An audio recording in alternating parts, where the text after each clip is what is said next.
Bonjour à toutes et à tous, à toutes les mardis, à tous les mardis. Ah, ça nous fait extrêmement plaisir de vous retrouver. Ça faisait longtemps. Ça faisait longtemps, en effet, pas comme chaque mardi, pas comme chaque mardite.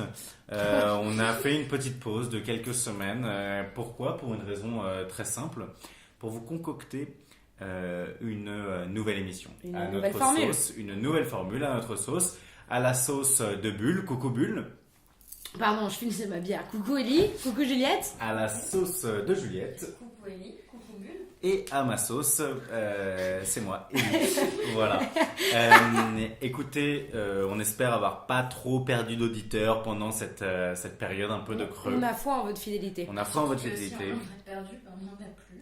Exactement. On a travaillé d'arrache-pied pour vous concocter donc cette nouvelle formule, cette saison 3 de Mardi Madi, qui comportera les changements suivants. Le premier, nous allons nous efforcer, du mieux que l'on peut, du moins, à poster l'épisode tous les mardis, histoire que ce soit vraiment votre rendez-vous hebdomadaire. Voilà, qui fait plaisir. Poster les jeudis, les vendredis. On n'a pas forcément des auditeurs ultra assidus, mais le mardi déjà, voilà, au moins c'est fixe, c'est mardi madi. Mardi, c'est bien. Deuxième changement, vous allez voir, on a changé un tout petit peu la formulation des thèmes, etc. Mais surtout, on va avoir chacun un moment pendant ce podcast où on va pouvoir faire le show, on va pouvoir vous raconter des petites choses et on vous laisse découvrir tout ça. Voilà. Yeah. Alors, le thème d'aujourd'hui, nous pouvons Mardi Madi. Merci Bulle, parce que voilà, si la formule a changé, le jingle, lui, est resté le même. Il est si bien, il est si beau. Il est si catchy. Il est si catchy. Il est si sexy. Il est si tout. Ce sujet du jour est: faut-il apprendre à nager dans le petit bain? Tout à fait. Alors, sujet très intéressant, apprendre métaphoriquement, bien évidemment. Ou pas. Bulle, qu'en penses-tu? Alors, comment tu comprends la question? Moi, la première fois, parce que je tiens à rappeler que c'était l'idée de Juliette, et que la première fois que tu m'as rappelé, tu t'as dit ça m'a fait penser à ce que m'a dit mon ancienne directrice de stage quand j'ai travaillé chez Flammarion, qui m'avait dit, ici c'est simple, soit tu apprends à nager, soit tu te noies. Ce qui était, le mérite d'être clair. Bonjour. Voilà, bonjour, enchantée. Spoil, je me suis noyée. Ou alors j'ai trouvé un radeau de sauvetage qui m'a ramené à la rive, je ne sais pas comment faut le voir, mais un peu plus loin. Vachement plus loin, changer de baie, changer de côte. Mais ça m'a d'autant plus marqué que quand elle m'a dit ça, le premier truc que je me suis dit, c'est d'une telle cruauté en fait. C'est vraiment la loi de la jungle, quoi. Débrouille-toi, tu t'apprends à bouger tes bras ou tu les bouges pas, quoi. Et du coup, c'est vrai que d'autant plus que si on prend la question pragmatiquement, j'ai effectivement pour ma part appris à nager dans le petit bain. Et à un moment donné, quand on m'a dit t'es prête, j'ai dit ok, je suis prête. On m'a lâché dans le grand bain, j'ai eu 2 secondes de peur et je me suis rendu compte que le grand bain c'était comme le petit en plus grand, quoi, tout simplement. Dans la vie, pour toi, Bulle, pour toi, Bulle. Est-ce qu'il t'est déjà arrivé de sauter directement dans le grand bain sans parachute, comme on dit? Ouais, un peu, ouais, je crois. Bon, alors là, il va me falloir un exemple, c'est ça? Éventuellement. Petite anecdote. À quoi je pense? Mais en fait, je sais pas, parce que j'ai toujours eu l'impression de m'être quand même un peu préparée à ce qui allait m'arriver, ou alors, voilà, les fois où je me suis retrouvée dans le grand bain, de type, dans mon stage chez Flammarion, j'ai coulé à pic, quoi, tout de suite. Au salé, au doux, c'était pareil, quoi, j'ai coulé, quoi. Mon corps a touché le fond, et hop, je suis remontée, et j'ai dit, allez, je me casse. T'es à contre-courant de toute cette boîte. Voilà, c'est ça. Comme ça. Gardons la métaphore filée. Voilà. Donc, non, moi, je pense que je suis une enfant du petit bain. T'es une enfant du petit bain. Je pense que je suis une enfant du petit bain.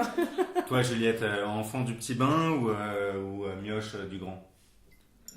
Alors, je dirais, moi, pour me décrire, moi, plutôt enfant du petit bain. C'est-à-dire que je préfère y aller à tâtons, là où j'ai les pieds, alors je parle ensuite, au sens métaphorique, mais comme au sens très pratique.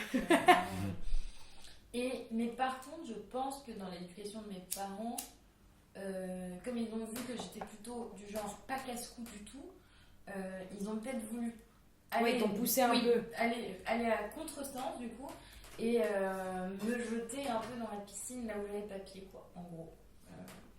Comme dans la vie. Finalement.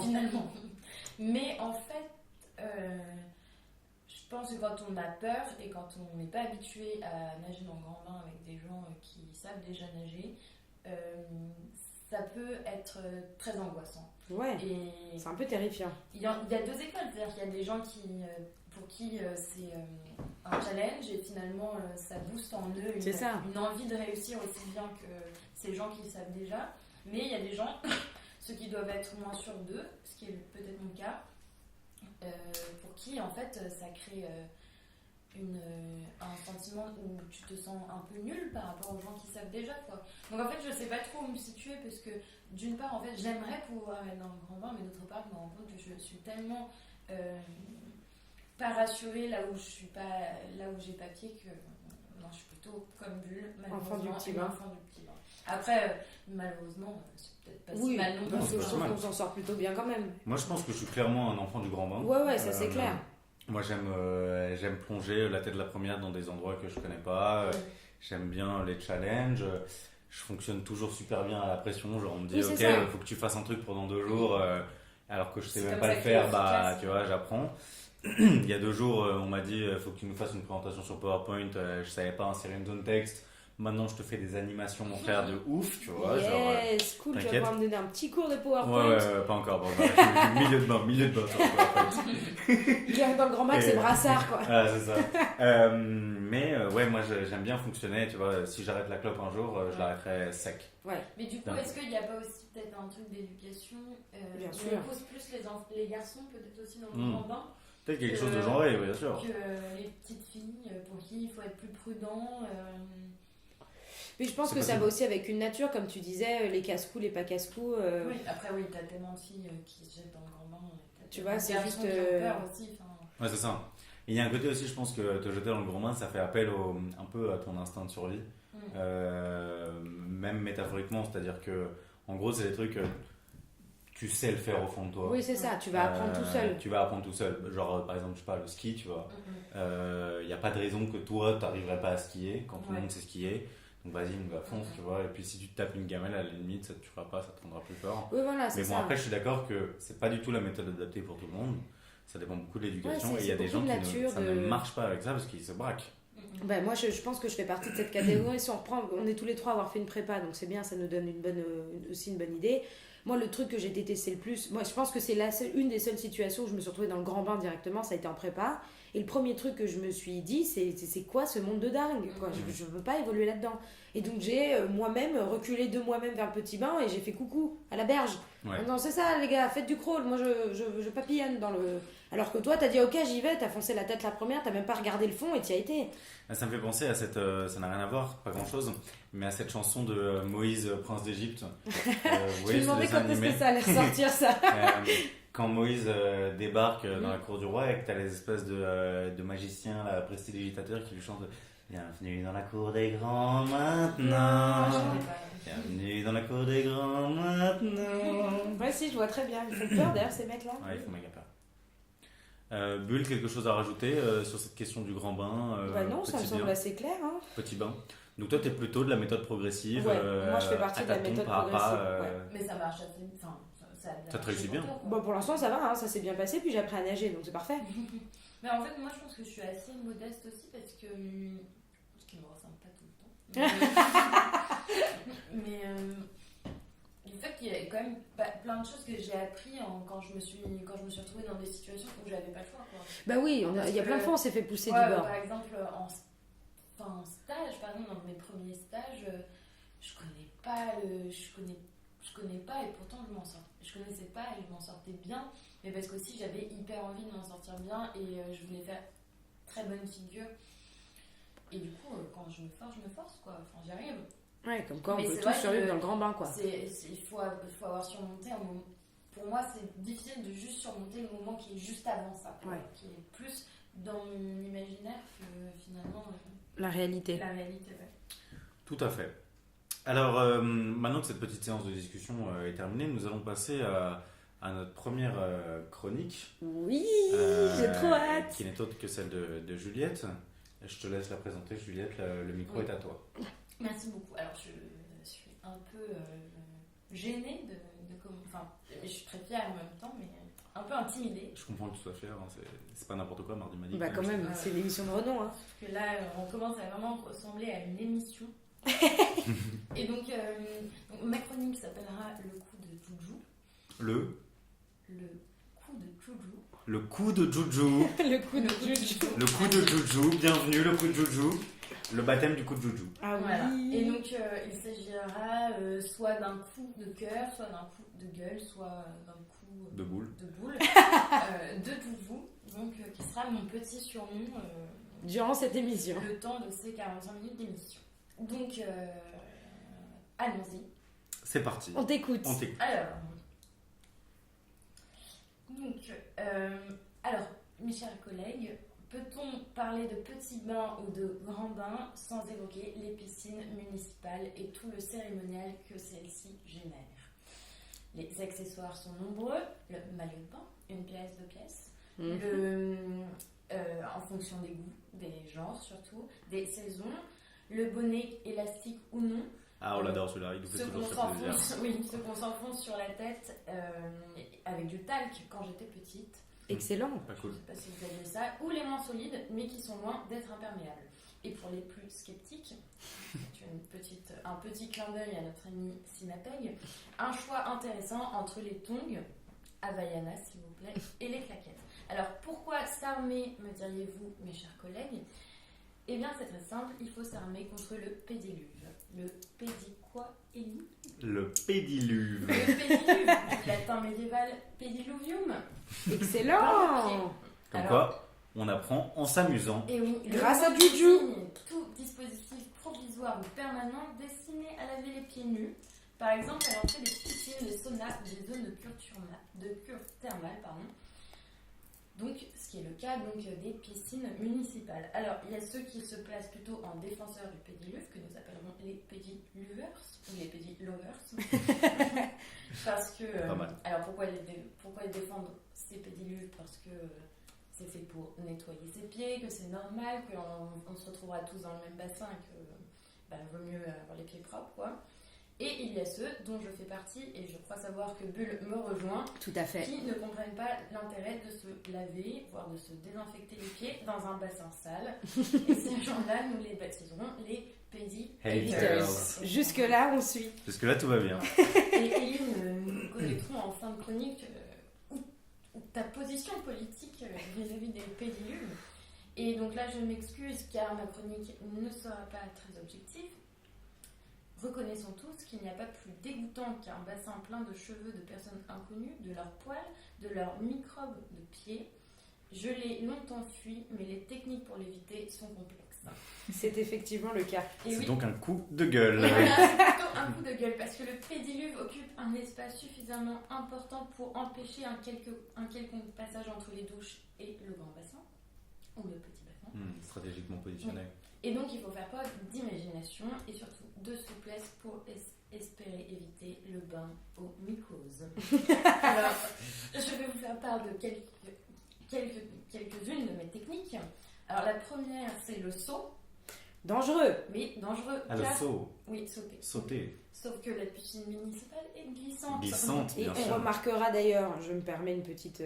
qu'avec le temps, le pédiluve semble s'agrandir. Oui. N'est-ce pas? Ça demande d'être plus ou moins champion olympique maintenant, de son il longueur. faut les perches, quoi. Et de pouvoir atterrir sur ses 2 pieds au sol sans glisser. Ah oui, parce qu'un pied contaminé... Non mais t'imagines la tête dans le pédiluve. La glissade et les fesses par terre, là c'est 2 bleus sur les 2 fesses. Ouais, mycose au cul et tout. C'est une totale. Et donc là c'est la première technique, le saut.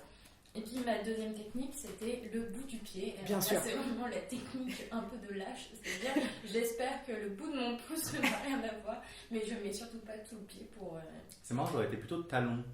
Ah, moi, je suis dans ma tête, tu vois, les orteils sont plus susceptibles de. Mais je crois que malheureusement, tu as vulnérable. plutôt raison, parce que je me rends compte que souvent, quand il y a des mycoses, c'est entre les 2 pieds. Mais je sais pas, quand j'étais petite, je me disais que ça allait plus vite. Ouais, t'as l'impression de sautiller, quoi. La pointe des pieds, ouais, voilà. Sauf que. Et en plus, le pédiluve est froid. Toujours froid, incroyable ça. Mais si vous faites attention, le pédiluve, c'est quand même de l'eau qui est censée se renouveler. Donc on espère propre. Mais ce n'est pas le cas. Donc je finirai juste ma chronique sur ces mots-là et j'espère connaître votre position, mes chers amis, et vos techniques si vous en avez concernant ce saut de pédicure. Eh bien, merci pour ce coup de joujou. Merci beaucoup. Ça fait très plaisir, très bien préparé. C'est vachement intéressant. Moi, je me situe plutôt du côté des pédi-haters, avec un certain amusement tout de même. Alors, moi, j'ai une technique très simple. Je l'appelle la technique de Jésus. Je marche sur l'eau, tout simplement. C'est pas mal, ça. Voilà, tout simplement. Non, je pense qu'on pourrait imaginer des techniques plus acrobatiques, comme par exemple ceux qui ont des planches et qui surfent sur le pédiluve, les pédisurfeurs, comme on les appelle. Les pédisurfeurs.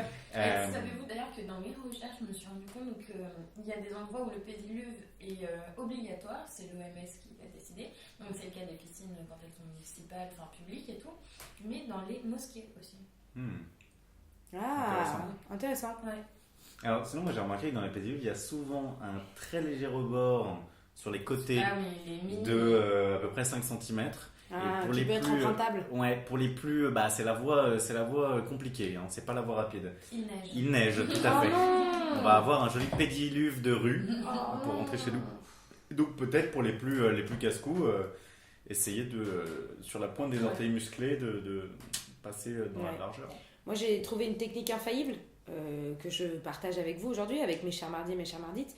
Je me stationne à l'entrée du pédiluve. J'attends que quelqu'un me porte. Exactement. Voilà. Maintenant, j'attends qu'un brave jeune homme vienne me technique de la princesse. Tout à fait. Tu vois, avant, on mettait son manteau dans le caniveau pour éviter de se mouiller les chaussures. Moi, je fais pareil, version pédiluve. Dans le pédiluve. Voilà. Hop, on me porte, puis ça me permet, en cas de partenaire acrobatique, de faire un joli saut de chat à la danse classique, comme ça, avec les jambes étendues. C'est gracieux.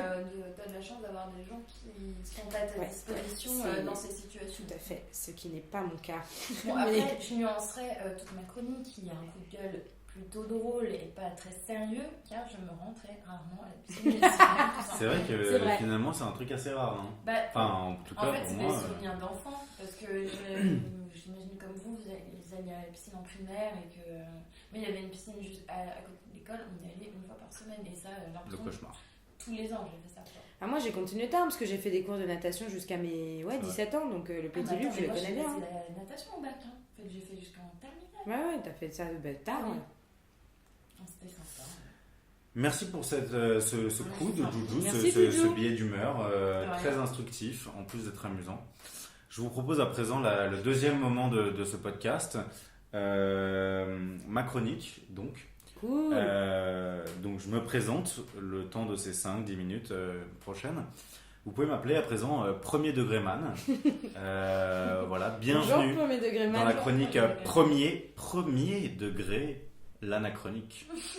L'anachronique, c'est quoi? L'anachronique, c'est donc une chronique qui va se dérouler tous les mardis où je vais tenter de prendre les sujets le plus au sérieux, et qui dit le plus au sérieux dit le plus au premier degré, tout simplement. Très bien.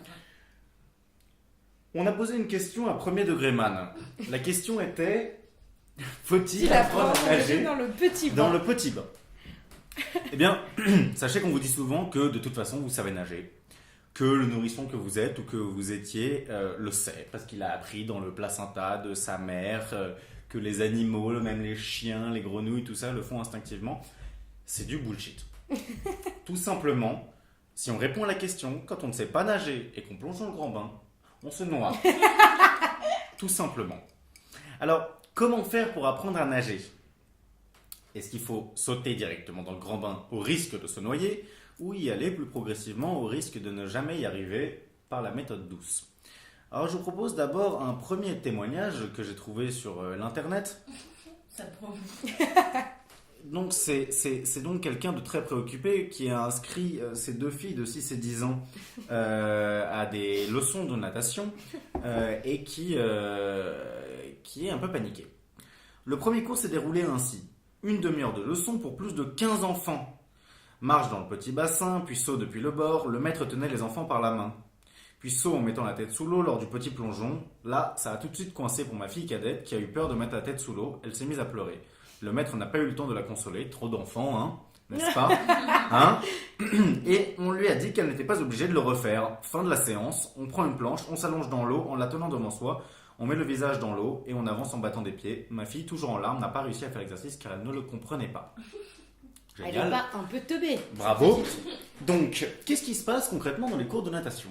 Dans les cours de natation pour enfants, on leur apprend toujours à nager dans le petit bassin, à ne pas confondre avec le pédiluve. Hein. Tout à fait. Bonne chance, ouais. Pour certains, peut-être auditeurs de Mardi Madi, on apprend à nager, ou même c'est peut-être un plaisir de nager dans le pédiluve, pas pour tout le monde. N'est-ce pas? Alors, la question se pose aussi évidemment pour les adultes. Les adultes qui n'ont jamais appris à nager. Alors sachez que ça touche quand même un adulte sur 7 en France. Est-ce que tu pourrais éviter de marcher sur ma chronique, s'il te plaît? Pardon, excuse-moi. Je rigole. Mais n'hésitez pas dans ces cas-là à rejoindre les nombreux clubs de Français et Françaises qui apprennent à nager de 20 à 70 ans. 70 ans ou plus d'ailleurs. Oui, alors, en forme, il faut en profiter. Hein. Quelles sont les différentes étapes pour apprendre à nager? Pour apprendre à nager. Eh bien, alors, il y a faire un cours de natation sans piscine. Il y a plusieurs conseils qu'on peut vous prodiguer. D'abord, la première chose, il faut vaincre sa peur de l'eau. Tout simplement. Mais alors, est-ce que cette peur, elle est naturelle ou pas? Premier degré man. Alors, cette peur, premier degré man, est relativement naturelle. C'est la peur de la mort. Très bien. Voilà. Donc la peur de l'eau est souvent le premier obstacle à surmonter pour les adultes qui apprennent à nager. Souvent, c'est un mauvais souvenir d'un apprentissage trop rude ou une véritable phobie de l'eau. Il est important pour ça de gérer son inquiétude. Gérer son inquiétude, ça commence d'abord et avant tout par commencer dans le petit bain où on n'a pas peur de l'eau puisque l'eau nous arrive au torse. Première étape. Grand bain, première étape, mauvais délire. Si on fait plus d'un mètre 40. Oui, mais là on parle d'adultes. Bon, certes, ok, je ne veux pas faire de discrimination. Mais globalement, en général, le petit bain est plutôt adapté pour ne pas avoir peur de l'eau. C'est vrai. Pour vaincre sa peur. C'est vrai, c'est vrai. Le principe est de se réconcilier avec l'élément aquatique et d'apprendre à se faire plaisir surtout. D'apprendre à se faire plaisir, on ne le répétera jamais assez. Il faut faire des exercices de relaxation, d'amusement, se déplacer, s'immerger un petit peu, se chatouiller les cheveux avec l'eau comme ça. Et à son propre rythme, on acquiert une certaine aisance au bout d'un moment. À partir de là, on peut entamer des exercices particuliers, notamment l'apprentissage des techniques de natation, qu'il faut d'abord faire dans le petit bassin. J'insiste là-dessus. D'où l'idée qu'il faut apprendre à nager à la piscine et pas à la mer. À cause des vagues. Tout à fait, et aussi parce que parfois on ne se rend pas compte, mais on n'a plus pied dans la mer assez rapidement. Voilà. Et alors j'ai une petite question pour le premier degré man. Qu'est-ce qu'on fait des vagues de l'Aqua Boulevard? Alors on les évite. Ou déconseiller? On les évite quand on essaie d'apprendre à nager. Très bien. D'abord, le maître nageur va vous apprendre à flotter sur l'eau. Super. Première chose, sur le ventre ou sur le dos. Formidable. Vous allez vous aider de frites en mousse pour trouver votre équilibre. Vous pouvez alors à ce moment-là passer à l'apprentissage de la propulsion en surface et des différentes techniques de nage. J'ai nommé la brasse, le crawl, le dos crawlé, le papillon crawlé. Et, le papillon crawlé? Oui, le papillon crawlé. Très bien. Et la technique de la nage indienne, sirène avec les cheveux et Atlante. Dans le... Voilà. Quid de la technique du petit chien? La technique du petit chien, c'est pour ceux justement qui ne savent pas vraiment nager. D'accord. La technique du petit chien, en réalité, elle ne marche pas vraiment. Quand on ne sait pas nager et qu'on plonge dans le grand bain, c'est terminé. Ouais, c'est vrai. On ne le répétera jamais assez. Alors, il faut toutefois dire que l'on soit enfant ou adulte, il faut toujours à un moment donné passer dans le grand bain. C'est le problème, c'est que rares sont les piscines qui disposent d'un bassin moyen. Et puis qu'est-ce que ça veut dire? Soit on a pied, soit on n'a pas pied. Alors l'avantage est de privilégier des piscines avec fond qui descend progressivement, histoire de sentir le niveau progressivement monter jusqu'à la bouche sans que ce soit angoissant, évidemment, sans avoir le sentiment step by step, on ne cessera de le répéter. Il faut toujours finir par aller dans le grand bain, un minimum se lancer, mais surtout, commencer à apprendre à nager dans le petit bain. Merci. Premier degré man. Voilà, merci, je vous en prie. premier degré man. Grâce à toi, nous avons appris à nager correctement. Avec plaisir. Et sachez qu'il existe des forums, des clubs où vous pouvez retrouver des gens comme vous si vous ne savez pas nager, même si vous êtes adulte, et ce n'est pas une honte. Et moi, j'aimerais juste prouver à nos auditeurs et nos auditrices qu'il n'y a que à Mardi Midi qu'on apprend à nager Par le podcast. Et c'est ça qui est notre force avant tout. On apprend à nager par les oreilles. Ouais. Voilà, c'est pas les ondes maritimes, c'est les ondes sonores. C'est parfait. Voilà. Écoutez, la chronique de Premier Degré Man est terminée. L'anachronique, pardon. L'anachronique. On va pouvoir passer au troisième moment de Mardi Madi, qui n'est autre. Tout aussi funky. Celui tant attendu, qui n'est autre que Bulle. Je te laisse. Eh bien, mes chers mardis, bonsoir. Il est temps maintenant de vous présenter ma chronique qui ne porte le nom que de Bulletecol. Bulletecol. En effet, après avoir reçu de nombreux commentaires suite à l'épisode de Ami Madi. Ah non, c'était bien avant que j'ai commencé intrinsèquement à faire sortir ma chronique. Photomiao. C'était Photomiao. Le jargon des jeunes. En Kachana, bien sûr. C'est là où le premier Bulletecol s'est révélé. Et elle n'a fait que progresser, et c'est après quelques mois de maturation que je suis arrivée à la conclusion que finalement c'était ma vocation en tant que chroniqueuse radio à Mardi Madi. Alors quelle est cette vocation ? Alors aussi, j'ai décidé de coupler finalement, parce que ma passion en fait, et d'ailleurs si jamais tu nous écoutes Stéphane Bern, c'est pour toi, ça a toujours été les petits le saviez-vous. Toutes ces petites choses qui ne servent à rien sinon à briller en société, ou à faire rigoler ses copains. Et donc je suis là pour ça. Ce qui n'est pas rien, c'est déjà pas mal. Donc j'ai décidé dans ma chronique de coupler des petits faits anecdotiques de l'histoire ou du quotidien qui pourraient vous apprendre quelque chose sur notre thème, et également de vous poser des questions, donc à vous, mes chers amis, Élie et Juliette, mais également à nos chers mardis et chères mardites qui nous écoutent et qui peuvent évidemment participer de chez eux. Nous n'avons pas encore mis en place le numéro nécessaire pour gagner les moultes cadeaux que prévoit Mardi Madi, car nous sommes en manque de budget. Cependant, si vous y tenez, un numéro vert sera mis en place pour que vous puissiez faire part de vos demandes. Mais il faut le deviner. Voilà, c'est ça le principe de Bulletecol. C'est parti. Je me suis intéressée pour cette émission sur Faut-il apprendre à nager dans le petit bain ? Et bien finalement à cette histoire de la natation et plus précisément à l'histoire en fait de l'apprentissage de la nage à travers les âges. Donc avant de vous poser quelques petites questions, laissez-moi vous apprendre qu'il semblerait que la natation ait toujours fait partie de l'histoire de l'homme, puisqu'on a des traces alors ce sont des traces historiques qui ne sont pas encore avérées mais qui sembleraient en fait très logiques dans notre évolution, que les hommes de la préhistoire savaient nager, en tout cas en partie, puisqu'il suffisait qu'ils se déplacent et qu'ils se retrouvent face à des fleuves qu'il faille traverser, parfois à la nage, puisque comme nous l'avons dit plus tôt, tout n'est pas dans un petit bain, et le fleuve n'est pas prévu pour traverser au petit bain. Donc en fait, finalement, dès la préhistoire, les hommes savaient plus ou moins nager. Et les femmes. Je parlais des hommes, les humains. Autant dire les homo sapiens. D'ailleurs, Bulletecol, on n'a pas retrouvé le squelette de Lucie, l'australopithèque, justement dans le lit d'un fleuve ? Tout à fait. Et nous y viendrons quelques temps plus tard, mon cher Élie, car c'est effectivement l'un des sujets de ma chronique.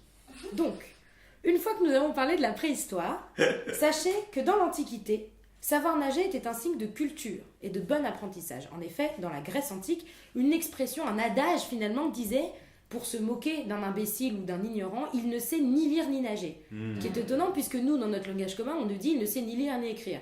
Ce qui finalement est assez con, puisque si tu ne sais pas lire, tu ne sais pas écrire. Et inversement proportionnel. Or, dans la Grèce antique... Wow. Elle est balèze là. il y avait cette expression, il ne sait ni lire ni nager.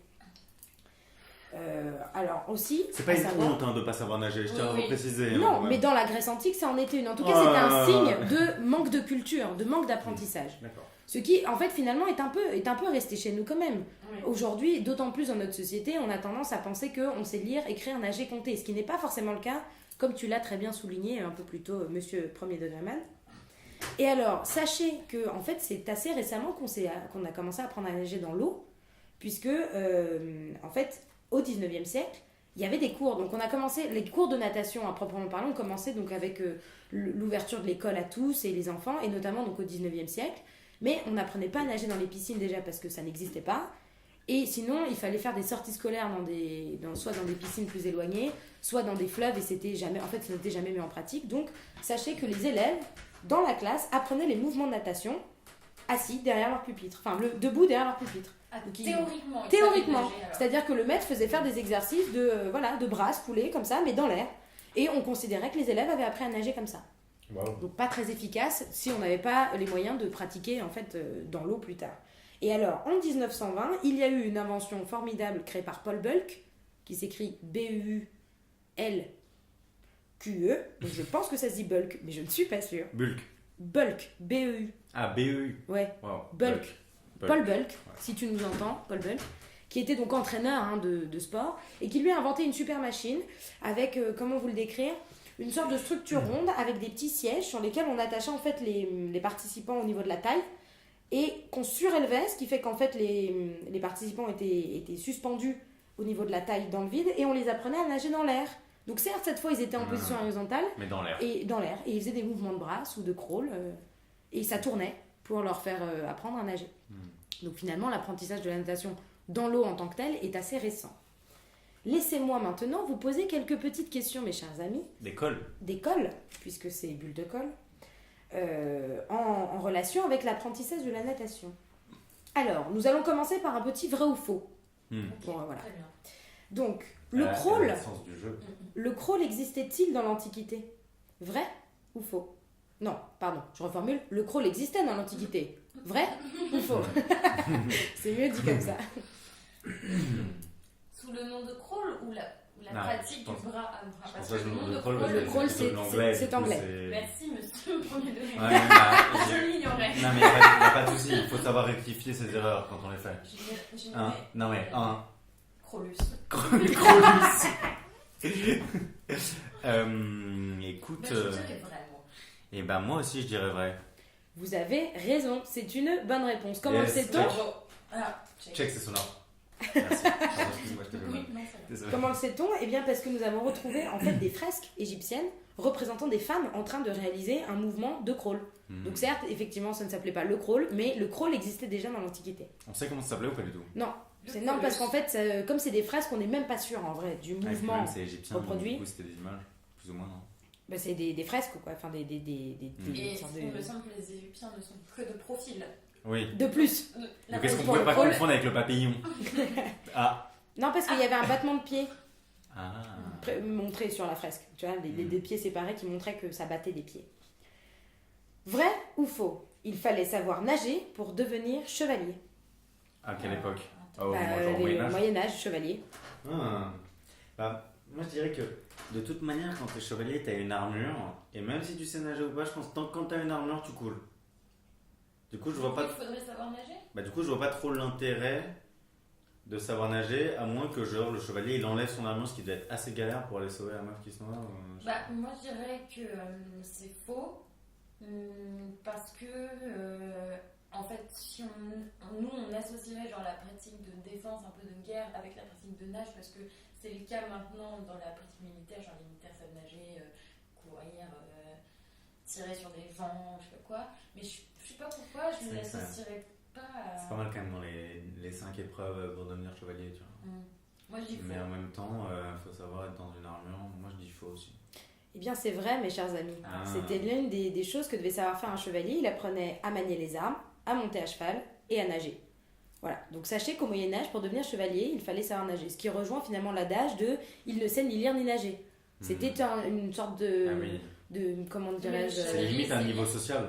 Oui, voilà, c'est ça. Comment? Le chevalier, il sait lire? Je ne sais pas, non, je crois pas forcément. C'est pas sur la nage, Bulle-te-colle n'est pas censé ce n'est pas écrit. Bulle-te-colle, c'est tout sur la nage, mais... Voilà, c'est ça. Mais que sur la nage, avant tout que sur la nage. Alors, dernière question du nom, vrai ou faux. On immergeait la tête des enfants dans une bassine d'eau pour leur apprendre l'apnée. Vrai ou faux? À partir du moment où on a commencé à faire de l'apprentissage de la nage et en tout cas de ce que pouvait représenter la natation à des enfants. J'ai envie de dire faux parce que je trouve ça horrible. Mais le passé est horrible aussi.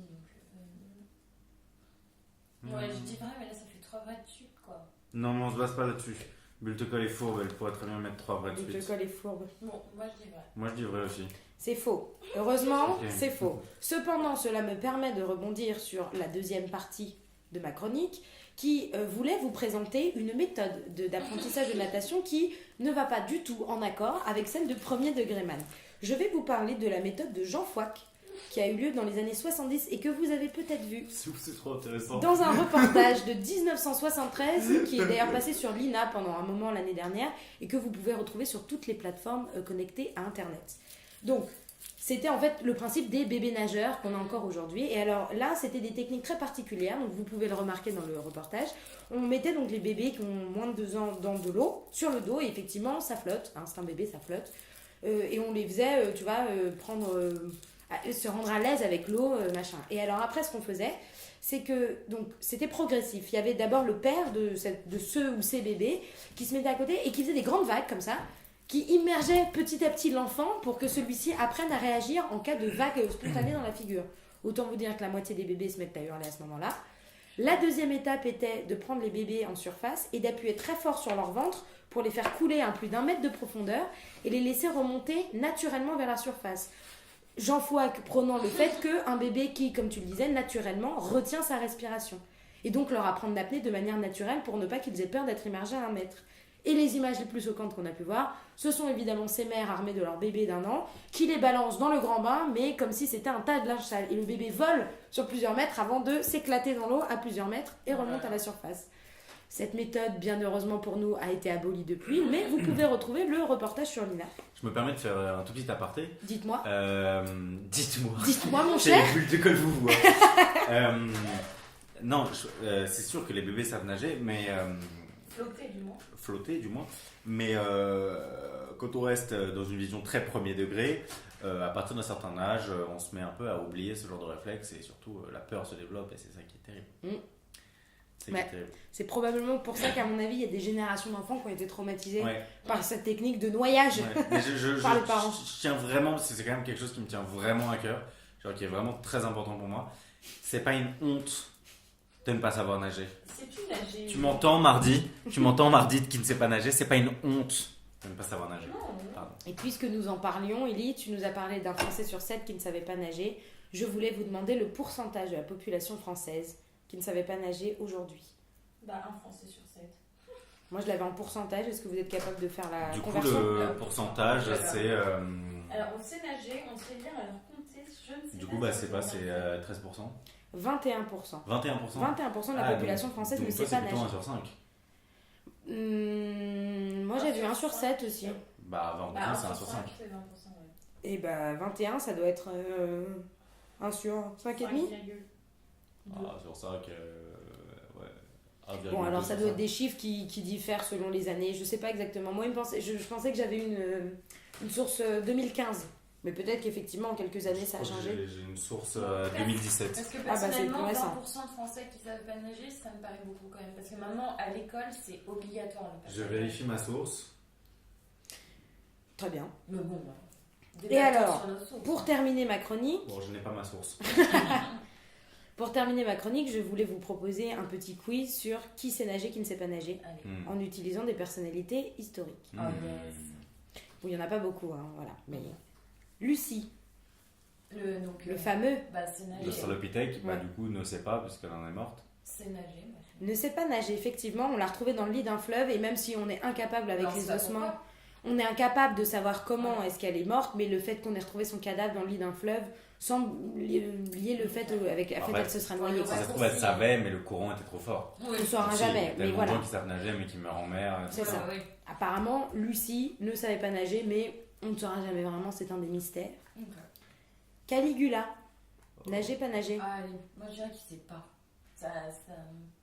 Caligula, c'est le genre de mec à kiffer voir des gens dans l'arène, les gladiateurs, les combats navals, etc. Et des mecs se noyer. Du coup, on dirait un mec qui sait pas nager, tu sais. Qui se fout de la gueule. Ouais, qui se venge un peu, tu vois. Ouais, moi j'irais aussi. Qui sait pas nager. Vous avez raison, il ne savait pas nager. Ouais. Donc il ne sait ni lire ni nager. Ça partait mal pour un empereur romain déjà. Ouais, ça partait mal, ouais. Louis XIV. Nager, pas nager. Oh, je dirais que lui, ça. Je pense que ça fait partie de l'éducation de base d'un prince. Un roi, même. Il savait nager. Louis XIV savait nager. Il allait d'ailleurs régulièrement se baigner avec Madame de Montespan. Dans un fleuve qui lui appartenait, j'imagine. Alors, c'était pas un fleuve, c'était un bassin, mais voilà, à Versailles, il se mettait bien. Napoléon. Ah, ce serait chic qu'il sache pas nager quand même. Napoléon, formation militaire. Ouais, formation militaire, c'est nager. Formation militaire, a priori, c'est nager. Mais plutôt de cavalier. Mais après, tu vois, c'est même genre de petit coq avec un gros ego. Moi, je dirais c'est nager quand même. Moi, je pense que c'est nager aussi, ouais. C'est un mystère. Déjà parce que personne ne l'a jamais vu nager. Et ensuite parce qu'il y a une anecdote qui semble souligner le fait qu'il ne saurait probablement pas nager. Parce qu'un jour, il était dans une barque avec des gens. Sa barque s'est retournée. Il s'est retrouvé dans un fleuve et il a commencé à se noyer. Il y a un paysan du coin qui l'a aperçu et qui est venu le sauver du fleuve. Et en échange, il lui a offert un titre de noblesse et 500 boules. Donc, savait-il nager ou non ? En tout cas, dans ces cas-là, il était... il savait remercier les gens qui le sauvaient. En tout cas, il savait remercier les gens qui le sauvaient. Et enfin, dernière question. Charlemagne, savait-il nager ou ne savait-il pas nager ? Je savais pas. Je dirais. Mais alors vraiment hasard. Moi, je pense qu'il savait. Ou alors c'est un extrêmement bon nageur. Tu sais, genre champion. Ou alors, c'est, tu vois, il sait super sait bien. très bien. Il était méga chaud, genre Olympe, quoi. Niveau Olympe. Niveau Olympe. Le degré, il y a genre petit bain, grand bain, et mer, Aqua Boulevard et Olympe. Eh bien, mes chers mardites, Charlemagne savait nager, mais il ne savait pas lire. Ah. Putain, il a inventé l'école pour ça, en fait. Tout à fait. Ah ouais ? Waouh. Mais il savait nager. Mais il savait nager. Niveau Olympe. Niveau Olympe. La légende raconte qu'il s'agit du niveau Olympe. Il allait plus vite que les baleines. Alors, je me permets une toute petite anecdote parce que ça m'y fait penser. J'avais lu l'anecdote avérée que Hitler, quand il avait quelques années, 4 ans, avait plongé dans une rivière, dans un fleuve, et il était en train de se noyer. Et c'est un prêtre qui l'a sauvé de la noyade. Il n'aurait pas dû. Comme quoi, c'est le sauvetage, le maître, comment on appelle ça ? Maître nageur, le maître sauveteur, je sais pas comment on dit, le plus destructeur indirectement de l'histoire de l'humanité. Super. Merci le prêtre, merci l'église, merci la religion. Merci la chrétienté, quoi, et tout le peuple chrétien. Bravo, je voudrais pas faire de corrélation un petit peu trop indirecte ou quoi, mais quand même. Et si nous appelions quelqu'un ? Ah bah oui, parce qu'on vous l'avait caché. Il est l'heure d'Ami Madi. Quatrième étape au Mardi Madi. Cette quatrième étape n'est autre que Ami Madi. Nous allons tout de suite procéder à l'appel téléphonique. Donc, peut-être qu'on explique à qui nous allons avoir affaire. Alors, ce moment de Mardi Madi sera fait par nous trois selon la personne qu'on appelle. Cette fois-ci, c'est Juliette. Je te laisse présenter la personne. D'accord, donc il s'agit d'une de nos auditrices, finalement. L'une de nos plus fidèles. Et l'une de nos plus fidèles. C'est pour cela que nous la remercions. Que nous appellerons Gaïa Ben. Gaïa Ben. Et qui disons, est une aficionada, si je peux me permettre, de podcast. Ouais, elle est déjà passée dans Mardi Madi en plus. Tout à fait. Oui, vous la connaissez. Vous la connaissez très bien. J'ai failli oublier. Je ne me souviens plus de cette... C'était tout un débat sur l'avenir, sur les métiers de passion, ouais, c'est ça, les études de passion. Qu'est-ce qu'on va faire de notre avenir Qu'est-ce qu'on va faire de toute cette oseille. C'est à ça que je pensais et je me suis rappelé rappelé qu'on était pauvres. Alors nous allons l'appeler de suite en espérant qu'il n'a pas mis son téléphone en mode lune. Yes, petite dédicace à Florette du 75. Ça sonne.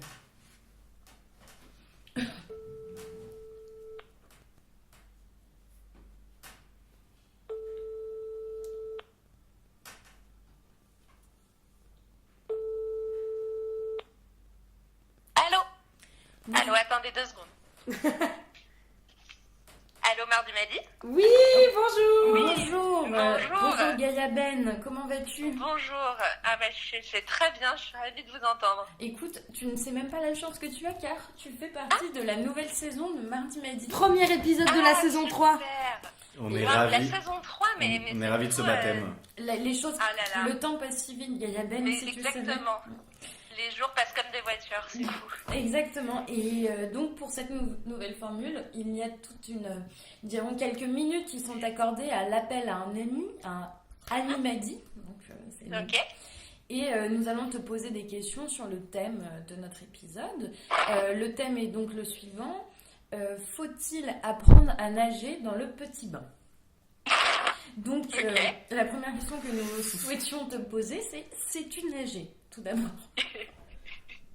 Alors oui, je sais nager. Ça a été un peu laborieux, mais je sais nager. Ou alors fais-tu partie de ces 20% ou 15% des Français qui ne savent pas nager? Non, j'ai failli, parce que c'était comme le vélo, j'ai eu du mal à apprendre à nager, mais je sais nager maintenant. Et du coup, nous nous demandions à quel âge tu as appris à nager et si tu as des souvenirs, si c'était d'abord dans le petit ou dans le grand, ou si on t'a directement jeté dans le grand bain. Alors, je sais pas à quel âge j'ai appris à nager, je devais avoir 7 ou 8 ans, je pense, je sais pas. J'ai pas de souvenir de grand bain ou pas, mais en fait, je me souviens qu'on partait en vacances en Bretagne et que j'ai appris à nager dans un espèce de bassin qui était fait avec l'eau juste à côté de la plage et que c'était vraiment, je pense que le bassin était à 10 degrés. Ah, de l'eau et salée. que c'était infernal, ouais, mais c'était horrible et je voulais pas y aller. Et on me forçait à y aller, soi-disant qu'il fallait savoir nager pour être intégré dans cette société. Et du coup, car l'adage dit que, la moquerie de l'ancien temps, c'était donc il ne sait, ou elle ne sait, ni lire ni nager.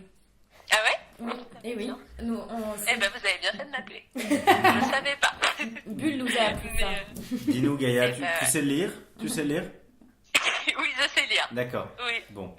Alors, la question suivante, en fait, il s'agirait de savoir si tu es plutôt mer ou piscine. Je suis plutôt mer. Je suis plutôt mer et je n'ai pas vu la mer depuis 2 ans, je voudrais le dire. Ah oui, et ça me manque beaucoup. Voilà, donc je suis plutôt mer. On compatit avec toi, Gaïa Ben. Ah ouais, merci. Genre les vagues, le sel, oui, les paysages, je trouve ça beaucoup mieux. Et quelle sensation cela te procure de nager?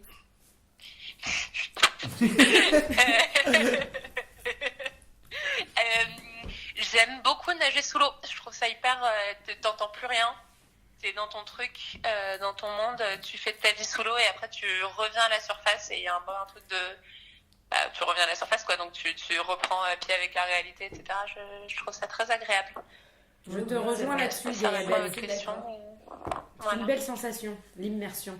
Comment tu qualifierais un peu la sensation que tu as justement quand tu es à l'intérieur de l'eau? C'est... Est-ce que ce serait comme revenir dans le placenta de sa mère? Non, je sentais que c'était là que tu voulais aller. C'est premier degré man, faut l'excuser, il est pas bien aujourd'hui. Ouais, oui, il le fait très bien. Non, je dirais pas ça, mais c'est un peu rassurant et il y a un petit côté défi, genre est-ce que je vais retenir mon souffle plus longtemps que la fois d'avant?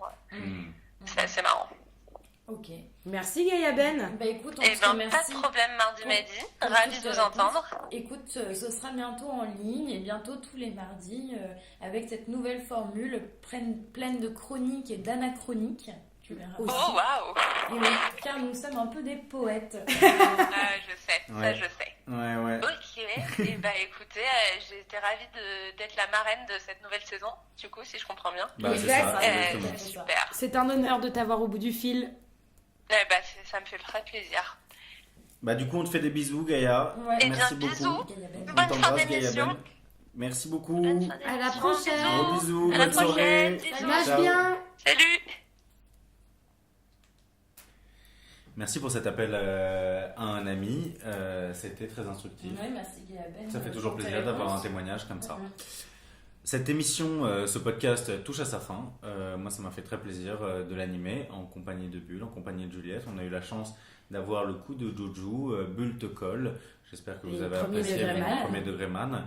Voilà, on va continuer à essayer de garder cette formule en espérant qu'elle vous réservera des surprises. Et quand vous commencerez à vous enlacer, ce sera l'occasion de commencer la 4e saison. Mais n'anticipons pas trop. D'abord, on festoie cette 3e formule, d'autant que notre anniversaire n'est plus très loin maintenant, puisqu'on avait commencé mardi le 6 mars. On est à 1 mois et demi là, de notre anniversaire, de nos 1 an. Voilà, est-ce que pour l'anniversaire, on va peut-être faire quelque chose de nouveau? Est-ce qu'on va sauter dans le grand bain, décider enfin de faire un vrai podcast? Non, je rigole, évidemment que Mardi Madi est un vrai podcast. Bien sûr. Merci à vous les auditeurs, les auditrices de Mardi Madi, j'ai très envie d'éternuer. Attention. Alors, pendant qu'il éternue, j'en profite pour dire que Mazel tov. cet épisode était très technique parce qu'il s'agissait de nage, mais que j'imagine que les prochains seront peut-être un peu plus légers ou moins didactiques, si je peux me permettre. Ouais, tout à fait. Voilà. Mais si grâce à nous, vous avez réussi à sortir de ces 20% et que vous avez envie d'apprendre à nager, non pas dans votre salle de classe, mais dans le petit ou dans le grand bain, c'est avec grand plaisir. Tout à fait. D'ailleurs, Mardi organise des cours de piscine Au tous les numéro mardis vert, soirs. qu'il faut Voilà. deviner. Exactement. On vous fait plein de bisous. N'hésitez pas à nous dire ce que vous avez pensé de cet épisode dans les commentaires. Oui, on se met à faire les choses bien là. Non, mais là, wow. À vous abonner à la chaîne des Mardi pouce Madi. Un petit pouce bleu, à vous abonner à la chaîne de Mardi Madi. Putain, C'est j'ai génial. honte. Non, je déconne, faites ce que vous voulez, écoutez-le quand vous voulez, on a mettez des même pas de pouces page rouges. Facebook. Mettez des pouces rouges, on s'en bat les couilles. Franchement, l'écoutez même pas, ça vaut même pas la peine. Si, franchement, écoutez un peu parce que je crois qu'on est sympa quand même. Ouais, grave. Puis on a un peu de rôle aussi. On espère. J'espère, en tout cas, on se fait rire mutuellement, ça c'est cool. On vous embrasse, Des bisous les mardis. on vous aime fort. Et on va conclure sur le cérémonial habituel. Bien sûr. 1, 2, 3. Mardi Madi. Gros bisous à toutes et à tous, à tous les mardis, à toutes les mardites. On vous aime. À mardi prochain. Mouah.